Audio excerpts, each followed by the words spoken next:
রাষ্ট্রদ্রোহ মামলায় গ্রেপ্তার বাংলাদেশের সম্মিলিত সনাতনী জাগরণ জোটের মুখপাত্র ও পুণ্ডরিক ধামের অধ্যক্ষ চিন্ময় কৃষ্ণ দাস ব্রহ্মচারীর জামিন আবেদন নামঞ্জুর করেছেন আদালত।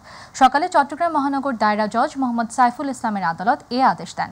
শুনানি শেষে চিন্ময় দাসের আইনজীবী অপূর্ব ভট্টাচার্য জানিয়েছেন তারা উচ্চ আদালতে যাবেন।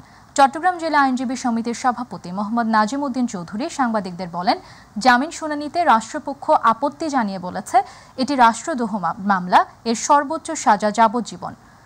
আদালতে জামিন নামঞ্জুর করেছেন। কেউ সংক্ষুব্ধ হলে উচ্চ আদালতে যাওয়ার সুযোগ রয়েছে।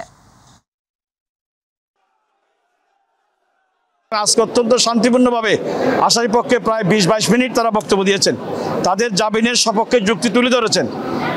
পাশাপাশি রাষ্ট্রপক্ষের পিপি মফিজুল ভূঁইয়া সাহেব তিনিও বলেছেন যে এটি একটি রাষ্ট্রদ্রোহী মামলা, যাবজ্জীবন সাজা এই মামলায়।